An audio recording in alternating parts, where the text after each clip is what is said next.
Oke. Assalamualaikum warahmatullahi wabarakatuh. Perkenalkan, kami dari kelompok 10 akan mempresentasikan materi yang berjudul Teori Fungsi Negara dari mata kuliah Ilmu Negara. Sebelumnya, saya akan memperkenalkan teman kelompok saya itu Waode Medityariani, kedua Ani Amda Rizka Bulkis, saya sendiri, dan ketiga Putri Ayu dari Mafirasa. Selanjutnya langsung saja kita masuk materi yang pertama, yaitu pengertian dari negara. Apa itu negara? Negara adalah organisasi yang dalam sesuatu wilayah dapat memaksakan kekuasaannya secara sah terhadap semua golongan kekuasaan lainnya, dan yang dapat menetapkan tujuan-tujuan dari kehidupan itu. Suatu tempat bisa disebut negara apabila memiliki wilayah rakyat dan pemerintah. Setiap negara pasti memiliki tujuan dan fungsi. Apa itu fungsi negara? Secara umum, fungsi negara terdiri atas 4, yaitu pertama, keamanan dan ketertiban. Fungsi ini sangat penting, terutama untuk mencegah bentrokan-bentrokan maupun pertikaian. Fungsi pelaksanaan ketertiban ini hadir untuk mengatur masyarakat agar tercipta kehidupan bernegara yang baik sesuai dengan tujuan dan cita-cita negara. Kedua, kesejahteraan dan kemakmuran. Fungsi ini makin penting seiring berjalannya waktu. Dalam hal ini, negara berupaya agar masyarakat dapat hidup dan sejahtera, terutama di bidang ekonomi dan sosial masyarakat. Untuk itu, negara melakukan berbagai macam upaya seperti pembangunan di segala bidang, serta berusaha untuk selalu menciptakan kondisi perekonomian yang selalu stabil. Ketiga, pertahanan. Fungsi pertahanan menjadi satu di antara fungsi yang sangat penting. Fungsi ini diperlukan untuk menjaga kemungkinan terjadinya serangan dari luar. 4. Keadilan. Fungsi negara ini dilaksanakan oleh badan penegak hukum, khususnya badan-badan peradilan. Negara harus dapat menegakkan hukum secara tegas dan tanpa adanya unsur kepentingan tertentu. Materi selanjutnya dibacakan oleh teman saya. Oke, baik. Terima kasih, Manda. Berikutnya kita lanjut ke teori fungsi negara menurut para ahli. Yang pertama ada John Locke. John Locke membagi fungsi negara menjadi 3, yaitu sebagai berikut. Yang pertama fungsi legislatif, yaitu membuat peraturan. Yang kedua fungsi eksekutif, yaitu melaksanakan peraturan. Dan yang ketiga fungsi federatif, yaitu mengatur urusan luar negeri, urusan perang, dan damai. Menurut John Locke, fungsi mengadili termasuk satu tugas eksekutif. Yang kedua, Montesquieu. Fungsi negara menurut Montesquieu adalah fungsi legislatif membuat undang-undang, fungsi eksekutif melaksanakan undang-undang, dan fungsi yudikatif untuk mengawasi agar semua peraturan ditaati atau fungsi mengadili. Teori yang dicetuskan oleh Montesquieu ini disebut atau lebih populer dengan istilah trias politica. Yang ketiga ada Miriam Budiarjo, yaitu menurut Miriam Budiarjo bahwa terdapat 4 fungsi negara, yaitu yang pertama fungsi penertiban atau law and order untuk mencapai tujuan bersama dan mencegah bentrok-bentrokan dalam masyarakat. Maka negara harus melaksanakan penertiban atau bertindak sebagai stabilisator. Yang kedua, fungsi kesejahteraan dan kemakmuran. Untuk mencapai kesejahteraan dan kemakmuran, rakyat diperlukan campur tangan dan peran aktif dari negara. Yang keempat, fungsi pertahanan, yaitu untuk menjaga kemungkinan serangan dari luar sehingga negara harus diperlengkapi dengan alat-alat pertahanan. Yang keempat, fungsi keadilan yang dilaksanakan melalui badan-badan pengadilan. Yang keempat, Van Vollenhoven.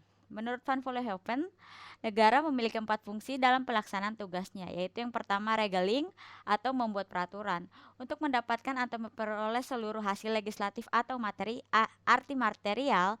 Adapun hasil dari fungsi pengaturan ini tidaklah undang-undang dalam arti formil atau yang dibuat oleh Presiden dan DPR, melainkan undang-undang dalam arti material, yaitu setiap peraturan dan ketetapan yang dibuat oleh pemerintah mempunyai daya ikat terhadap semua atau sebagian penduduk wilayah dari suatu negara.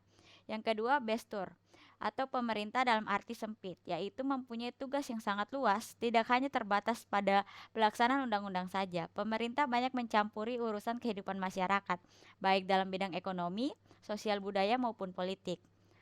Yang keempat ada resprak atau mengadili. Adalah fungsi pengawasan, yaitu represif sifatnya, yang berarti fungsi ini melaksanakan konkret supaya perselisihan tersebut dapat diselesaikan berdasarkan peraturan hukum dengan seadil-adilnya. Yang keempat, polite atau kepolisian. Untuk melaksanakan pengawasan secara preventif, yakni memaksa penduduk suatu wilayah untuk mentaati ketertiban hukum serta mengadakan penjagaan sebelumnya preventif agar tata tertib dalam masyarakat tersebut terpelihara. Yang kelima, H. Lipman dan G.A. Jacobsen. Menurut mereka, fungsi negara dapat dibagi menjadi tiga, yaitu yang pertama fungsi esensial atau pokok, yang terdiri dari pemeliharaan angkatan perang, pengadilan, kepolisian, sistem pajak, hubungan luar negeri, dan lain-lain. Yang kedua, fungsi perniagaan, terdiri dari pencegahan pengangguran, jaminan sosial, perlindungan tabungan, dan lain-lain. Yang ketiga, fungsi jasa, terdiri dari pemeliharaan fakir miskin, pembangunan jalan, dan lain-lain. Berikutnya saya akan serahkan kepada rekan saya, Putri Ayu. Baik, yang keenam, LM Maklar dalam hukumnya yang berjudul The Modern State 1962 dan The Web of Government 1974 yang berpendapat bahwa fungsi negara adalah sebagai berikut. Satu, fungsi memelihara ketertiban order dalam batas-batas wilayah negara. Ketertiban dipelihara demi perlindungan. Tujuannya adalah untuk melindungi warga negara yang lemah. Dua, fungsi konservasi, penyelamatan, pengembangan negara dengan seluruh alat perkembangannya dalam melanjutkan fungsi-fungsi yang dapat dinikmati oleh generasi yang akan datang. Contohnya, pemeliharaan hutan-hutan, sungai, pengembangan industri, dan danau. Yang ketujuh, Lilith Vernon Ballarat. Lilith Vernon Ballarat menguraikan fungsi negara dalam tinjauan sisiologi yang dikembangkan dalam 4 fungsi, yaitu sosial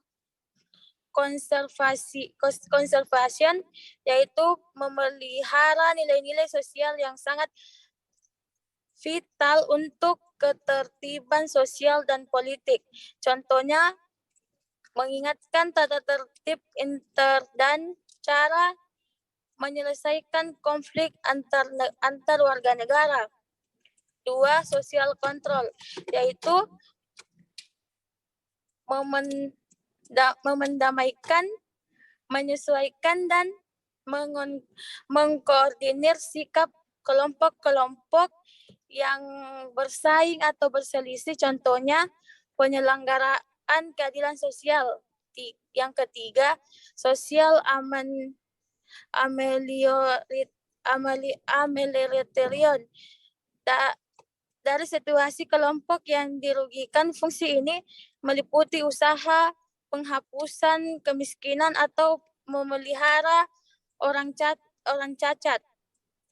Yang keempat, social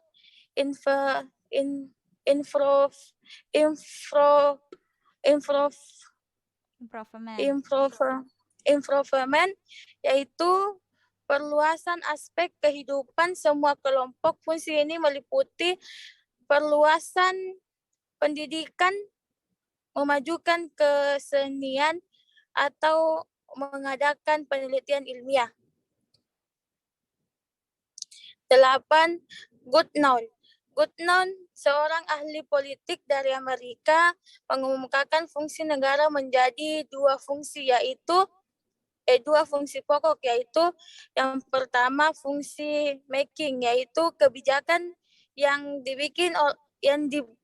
dibuat oleh suatu negara yang berlaku bagi seluruh warganya dalam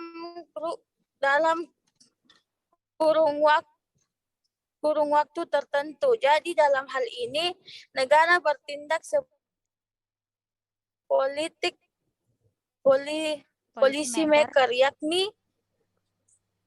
maker, yakni membuat atau menentukan serta tujuan-tujuan kenegaraan bagi seluruh wilayah dalam jangka waktu tertentu. Yang kedua, polisi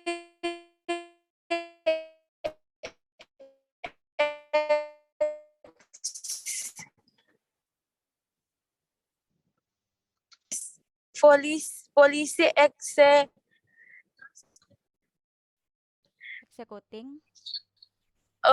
eksekuting, yaitu kebijakan yang harus dilakukan agar polisi making bisa tercapai. Jadi dengan demikian negara harus menentukan upaya-upaya serta media apa saja yang nantinya akan digunakan agar tujuannya bisa tercapai. 9. Charles Merriam dalam sebuah buku yang berjudul The Making of Citizen, Charlie Merriam mengemukakan pendapatnya tentang fungsi-fungsi suatu negara, diantaranya adalah 1.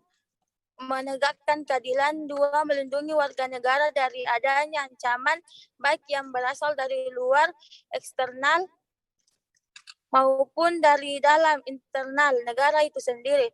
Fungsi pertahanan yaitu bertujuan untuk menjaga integritas secara kelangsungan hidup bernegara. Yang keempat, fungsi penertiban. Yang kelima, fungsi kesejahteraan dan kemakmuran masyarakat. 10. Kusnardi SH, yang merupakan seorang ahli hukum tata negara Republik Indonesia, membagi fungsi dan poin, yaitu yang pertama melaksanakan kebijakan hukum dan ketertiban, yang kedua mencapai kesejahteraan dan kemakmuran rakyat. Dikembalikan kepada Amanda. Baiklah, sekian dari presentasi kami. Atas segala kekurangannya kami mohon maaf. Terima kasih. Wassalamualaikum warahmatullahi wabarakatuh.